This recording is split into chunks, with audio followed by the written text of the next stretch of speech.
Bismillahirrahmanirrahim. Assalamualaikum warahmatullahi wabarakatuh.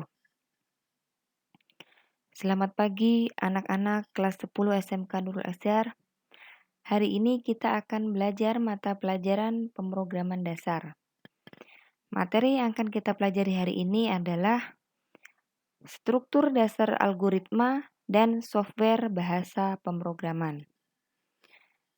Sebelum memulai materi, mari kita berdoa terlebih dahulu agar materi yang kita pelajari hari ini mudah dipahami dan dapat bermanfaat untuk kita semua. Amin.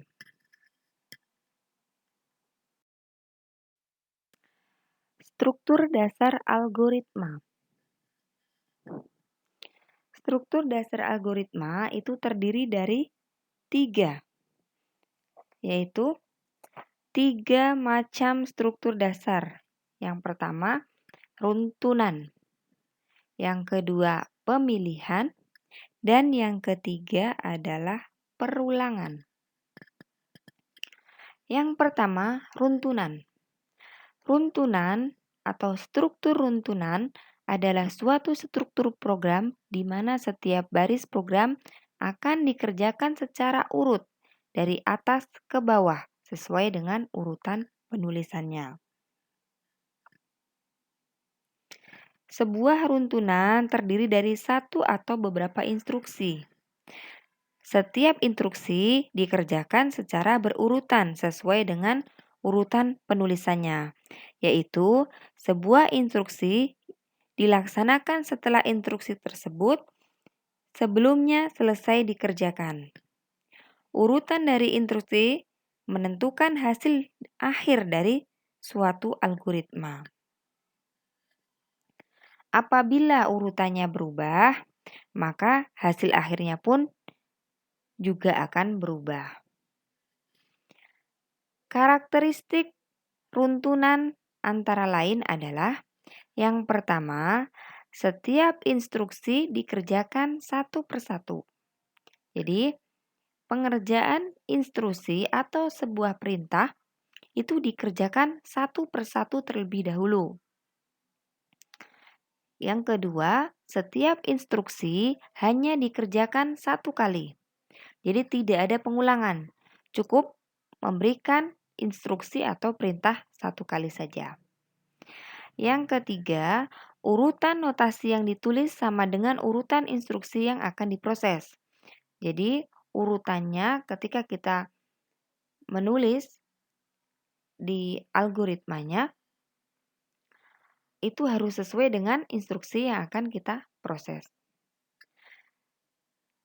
Dan yang terakhir adalah akhir dari instruksi terakhir adalah akhir dari algoritma. Jadi sama-sama di algoritmanya berakhir, di prosesnya pun berakhir. Di sini ada contoh, mulai baris program 1, baris program 2, baris program 3, selesai. Jadi mengerjakan urutannya atau mengerjakan instruksinya secara berurutan. Dan cukup memberikan instruksi satu kali saja. Selanjutnya, yang kedua adalah pemilihan atau selection. Struktur pemilihan adalah struktur program yang melakukan proses pengajuan atau pengujian dalam mengambil sebuah keputusan. Apakah suatu baris atau blok instruksi itu akan diproses atau tidak? Pengujian kondisi ini dilakukan untuk memilih salah satu dari beberapa alternatif yang tersedia. Jadi, ada kalanya terdapat suatu kejadian baru yang akan dikerjakan apabila suatu kondisi tertentu telah terpenuhi. Pemilihan adalah instruksi yang dikerjakan pada kondisi tertentu. Kondisi adalah persyaratan yang dapat bernilai benar atau salah. Salah satu atau beberapa instruksi hanya dilaksanakan apabila kondisi bernilai benar. Sebaliknya, apabila salah, maka instruksi tidak akan dilaksanakan. Beberapa instruksi atau perintah yang dapat digunakan untuk membuat program dengan struktur pemilihan antara lain perintah yang pertama if then and. Apa itu if then and? If then and adalah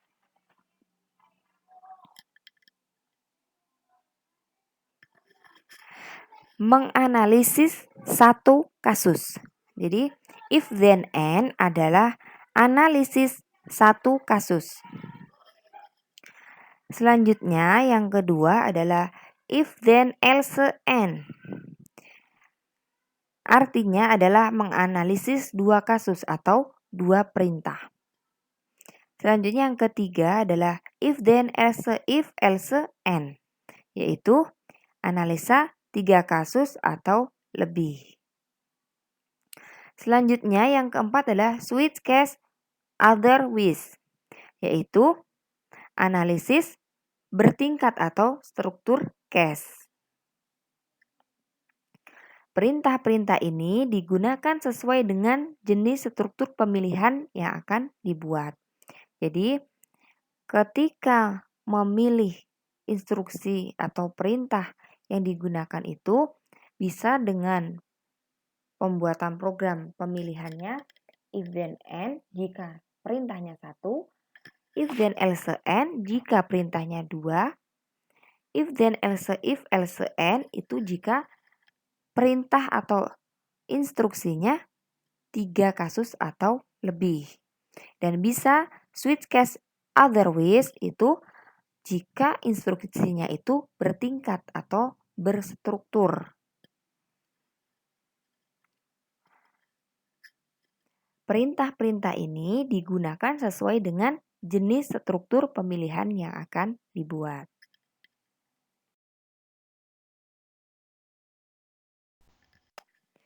Struktur pengulangan adalah struktur yang melakukan pengulangan beberapa kali terhadap satu baris atau satu blok baris program.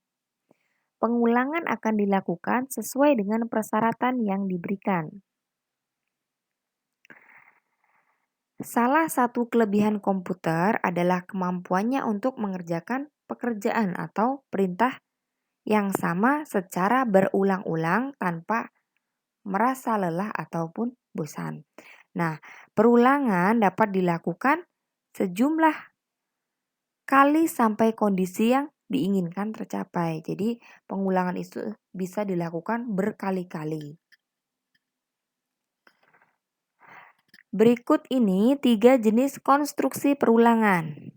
Yang pertama adalah konstruksi for do, yang kedua konstruksi will do, dan yang terakhir adalah konstruksi repeat until. Konstruksi for do adalah struktur perulangan dengan instruksi for digunakan untuk mengulang satu baris instruksi atau satu blok instruksi sampai jumlah perulangan yang disyaratkan terpenuhi. Ciri utama perulangan for adalah terdapat nilai awal dan nilai akhir yang menunjukkan banyaknya pengulangan yang akan dilakukan. Jadi, konstruksi for ini digunakan untuk mengulang satu baris instruksi atau satu blok instruksi. Selanjutnya, yang kedua adalah konstruksi will do, yaitu struktur pengulangan dengan instruksi will digunakan untuk mengulang satu baris instruksi atau satu blok instruksi selama syarat yang diberikan masih terpenuhi. Jadi, pengulangan instruksi for ataupun will itu sama. Bisa dilakukan jika syaratnya terpenuhi. Ciri utama pengulangan will adalah syarat akan uji terlebih dahulu sebelum instruksi yang akan diulang dikerjakan. Dengan kata lain, dalam instruksi will, syarat akan diuji di depan, sehingga ada kemungkinan baris instruksi yang diulang tidak dikerjakan sama sekali. Jadi, bedanya for dengan will adalah jika for itu terdapat nilai awal dan nilai akhir yang menunjukkan banyaknya pengulangan. Sedangkan will adalah instruksi yang diulang tidak dikerjakan sama sekali. Artinya, instruksi yang dikerjakan itu hanya instruksi yang di awal. Nah, yang terakhirnya itu tidak dikerjakan sama sekali jika tidak memenuhi syarat. Selanjutnya, yang ketiga adalah konstruksi repeat until. Konstruksi atau struktur repeat until digunakan untuk mengulang statement-statement atau block statement sampai kondisi yang diseleksi di until itu tidak terpenuhi. Jadi, repeat until itu hanya digunakan untuk mengulang statement atau blok-blok sampai kondisi yang diseleksi itu tidak terpenuhi.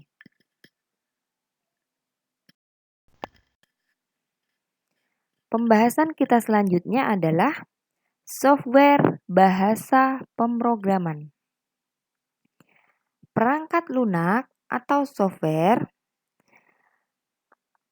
merupakan program-program komputer yang berguna untuk menjalankan suatu pekerjaan sesuai dengan yang diinginkan.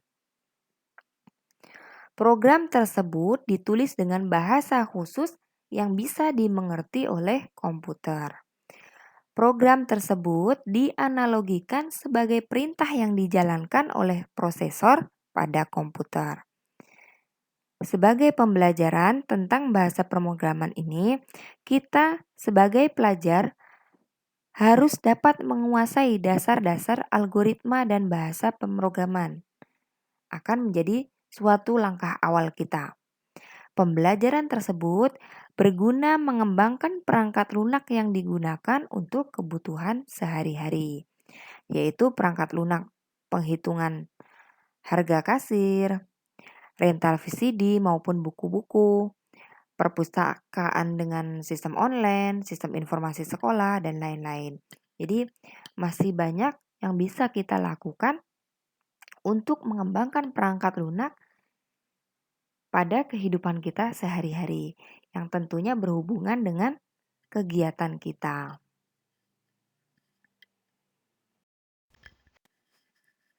Macam-macam perangkat lunak. Seiring dengan perkembangan dunia modern tentang komputerisasi, terdapat banyak perangkat lunak yang digunakan untuk mengaplikasikan keinginan dari pengembang software, dari pengguna komputer lainnya, dan lain-lain. Dari banyak jenisnya tersebut, perangkat lunak dapat diklasifikasikan dari beberapa macam. Di antaranya sebagai berikut. DOS, Unix, Novel, OS2, Windows. Perangkat lunak DOS, Unix, Novel, OS2, Windows tergabung dalam jenis sistem operasi. Apa sih sistem operasi itu? Sistem operasi adalah perangkat lunak yang berguna mengaktifkan seluruh perangkat keras atau hardware yang terpasang pada komputer sehingga masing-masing dapat berkomunikasi. Dengan kata lain, sistem komputer menjembatani antara perangkat lunak dengan perangkat keras pada sebuah mesin komputer. Tanpa adanya sistem operasi, maka komputer tidak dapat difungsikan sebagaimana mestinya. Jadi, DOS, Unix, Novel, Windows, OS2 ini adalah nama-nama dari sebuah sistem operasi. Yang kedua adalah Norton Utility ScanDisk PC Tool. Norton Utility ScanDisk dan PC Tool tergabung dalam jenis program utility. Program utility adalah perangkat lunak yang digunakan untuk membantu atau mengisi kekurangan atau kelemahan dari sistem operasi. Sebagai contoh, PC Tool dapat melakukan perintah format sebagaimana DOS. Namun, PC Tool mampu memberikan keterangan dan animasi yang bagus dalam proses pemformatannya. Dengan bantuan perangkat lunak PC Tool, maka data yang sudah dihapus oleh DOS dapat dikembalikan lagi. Jadi program utility ini adalah perangkat lunak yang digunakan untuk membantu atau mengisi kekurangan atau kelemahan pada sistem operasi. Yang ketiga adalah program aplikasi. Contohnya seperti GL, Mayo, Payroll, dan lain-lain. Merupakan program yang khusus melakukan suatu pekerjaan tertentu, seperti program gaji pada suatu perusahaan.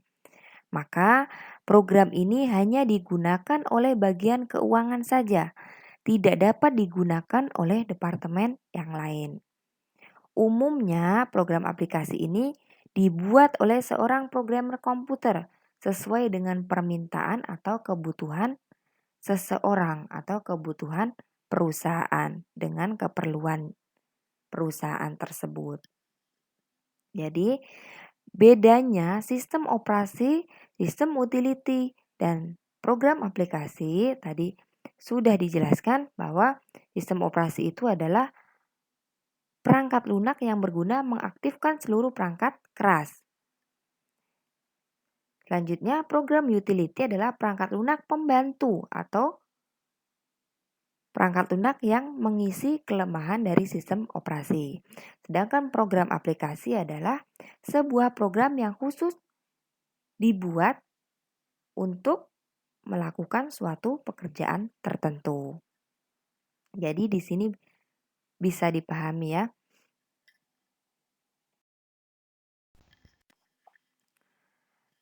Selanjutnya yang keempat adalah program paket.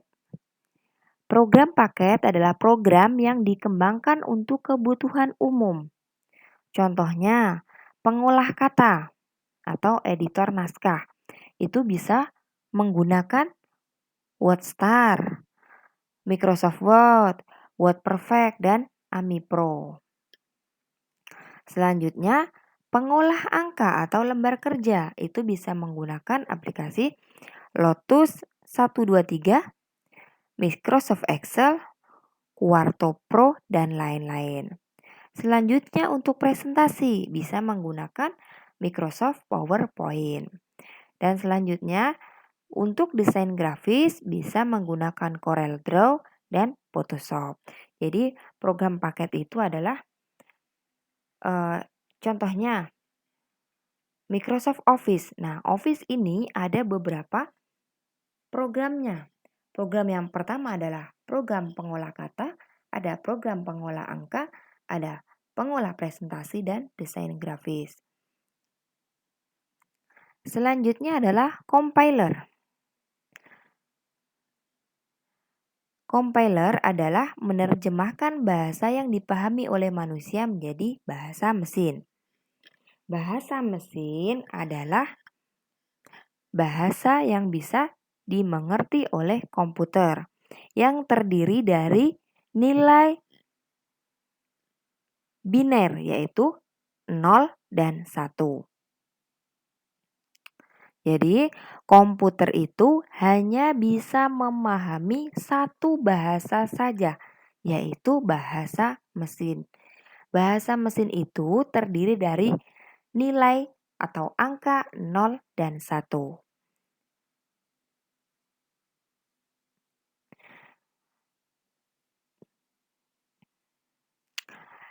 Bahasa mesin ini memang sangat tidak praktis dan tidak efisien bagi manusia. Karena untuk membuat program itu hanya terdiri dari nilai 0 dan 1. Maka dicarilah suatu cara untuk menerjemahkan sebuah bahasa yang dipahami oleh manusia menjadi bahasa mesin. Dengan tujuan adalah diciptakannya compiler atau penerjemah bahasa yang bisa dipahami oleh manusia maupun dipahami oleh mesin. Selanjutnya, pembahasan kita adalah penerapan aplikasi pemrograman. Penerapan merupakan tahapan pengembangan rancangan menjadi kode program. Pada tahap penerapan dapat dijabarkan tentang perangkat lunak dan perangkat keras, di mana program dapat diterapkan. Pengembangan suatu aplikasi harus melalui tahap mesin. Desain aplikasi disajikan dalam bentuk diagram atau yang biasa disebut dengan flowchart. Dalam penerapan aplikasi, kita sering dihadapkan dengan berbagai permasalahan algoritma dan bagaimana implementasinya menggunakan algoritma. Tadi kita sudah bahas di pertemuan sebelumnya juga kita sudah bahas tentang algoritma. Pada pembuatan aplikasi, diperhatikan urutan langkah dan strategi, mulai melakukan analisis terhadap permasalahan, merumuskan kebutuhan, membuat desain, mengimplementasikan dengan bahasa program, dan melakukan tes atau uji coba program.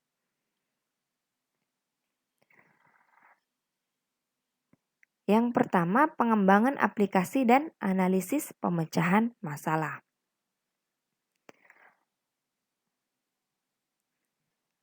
Yang kedua adalah analisis dan desain algoritma. Jadi, penerapan aplikasi pemrograman itu yang pertama bisa melakukan dengan pengembangan aplikasi dan analisis pemecahan masalah. Dan yang kedua adalah analisis dan desain algoritma.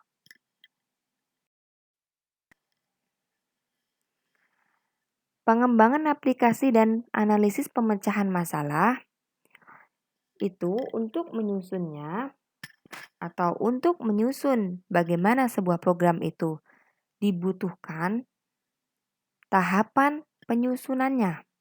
Yang pertama adalah kita harus mendefinisikan masalah atau definisi masalah. Yang kedua, analisis kebutuhan. Yang ketiga, penyusunan algoritma. Yang keempat, pengkodean atau pemrograman. Yang kelima, testing dan debugging. Dan yang keenam adalah pemeliharaan. Definisi masalah. Programmer harus mengetahui masalah yang akan diselesaikan, tujuan dan kegunaan program yang akan dibuat. Oleh karena itu, diperlukan pengumpulan data dan ketersediaan sumber daya yang akan digunakan dalam pengembangan dan penerapan program. Sebuah program dapat dengan otomatis melakukan apa yang akan pengguna perintahkan tanpa suatu kendala. Contohnya, program yang digunakan untuk scanning barcode akan memproses ke komputer apabila barcode didekatkan pada mesin pendeteksi barcode. Jadi, untuk mengembangkan aplikasi atau menganalisis sebuah masalah, yang pertama kita harus mendefinisikan masalah tersebut. Yang kedua adalah analisis kebutuhan.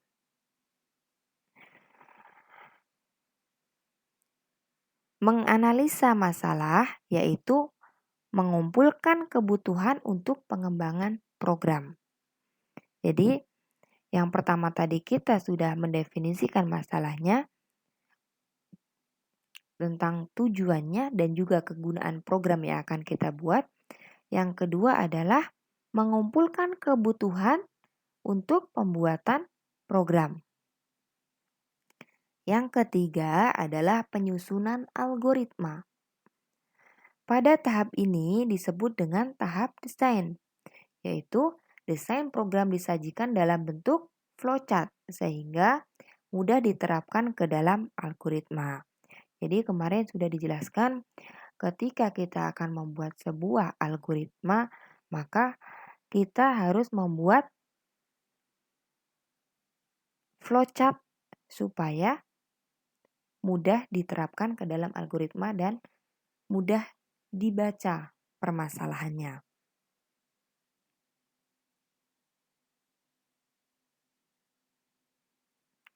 Selanjutnya yang keempat adalah pengkodean.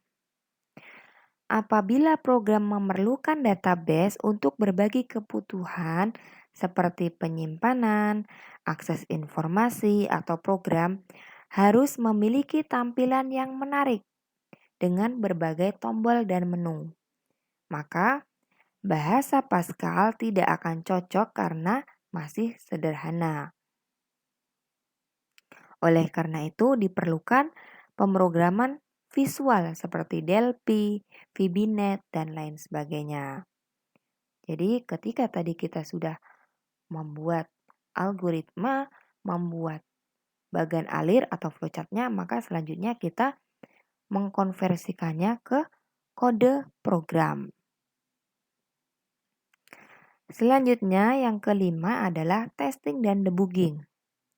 Setelah proses pengkodean dilakukan, langkah selanjutnya adalah melakukan uji coba atau testing dan debugging. Langkah uji coba ini penting untuk mengetahui apakah program yang dihasilkan memberikan solusi yang benar sesuai dengan yang kita harapkan. Jika belum, maka proses debugging untuk mengetahui di mana letak kesalahan kita dan bagaimana cara memperbaikinya. Selanjutnya, yang terakhir adalah pemeliharaan. Program yang sudah berhasil diuji cobakan, kemudian diaplikasikan oleh pengguna. Selama program digunakan, kekurangan-kekurangan itu dicatat dan digunakan untuk memperbaiki program yang sedang dijalankan. Pada proses ini, modifikasi program dapat dilakukan untuk memperbaiki kesalahan dan peningkatan performance dari sebuah program yang kita buat. Jadi, pengembangan aplikasi dan analisis pemecahan masalah, tadi yang pertama kita menjabarkan masalah kita uraikan tujuan kita atau kegunaan program yang akan kita buat. Selanjutnya kita mengumpulkan kebutuhan untuk membuat program kita. Yang ketiga itu kita menyusun algoritma atau membuat sebuah flowchart. Dan yang keempat kita mengkonversikan ke kode program atau kode yang bisa dimengerti oleh mesin. Selanjutnya yang kelima adalah kita menguji coba program yang kita buat. Dan yang keenam adalah pemeliharaan, yaitu proses memodifikasi program yang dilakukan untuk memperbaiki kesalahan.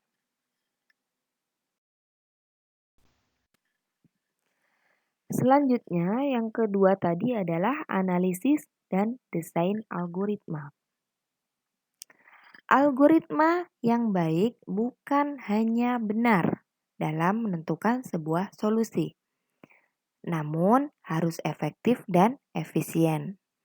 Kriteria efektif berdasarkan seberapa bagus penyelesaian yang dihasilkan. Sedangkan efisien itu berhubungan dengan waktu dalam menyelesaikan suatu masalah. Sebuah algoritma dinyatakan efisien jika waktu yang diperlukan itu lebih sedikit dibandingkan dengan yang lain. Tetapi dengan kecanggihan komputer sekarang, selisih waktu eksekusi biasanya sangat kecil, sehingga seakan-akan sama, padahal berbeda sepersekian detik. Beberapa teknik pemecahan masalah dalam algoritma, yaitu yang pertama, divide and conquer. Teknik ini digunakan untuk memecahkan masalah dalam skala besar, kemudian membagi-baginya menjadi masalah yang lebih sederhana. Dari masalah yang sederhana ini diselesaikan dan hasilnya digabungkan dengan solusi dari bagian yang lain, sehingga didapatkan solusi dari permasalahan utama. Yang kedua adalah decrease and conquer. Teknik ini mengurangi ukuran dari permasalahan utama sehingga menjadi lebih sederhana. Berbeda dengan divide and conquer, teknik ini tidak membagi masalah utama menjadi beberapa bagian, tetapi mengurangi ukuran dari permasalahan utama sehingga menjadi lebih sederhana. Yang ketiga adalah transform and conquer, yaitu teknik yang merubah penyajian masalah ke dalam bentuk lain agar mudah diselesaikan. Misalnya menyelesaikan sistem persamaan linear dengan metrik. Nah, itu kan teknik merubah penyajiannya agar bisa atau agar mudah diselesaikan.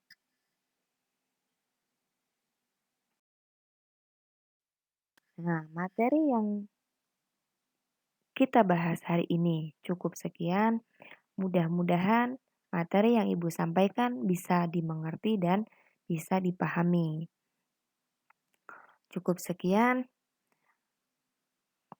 Terima kasih. Assalamualaikum warahmatullahi wabarakatuh.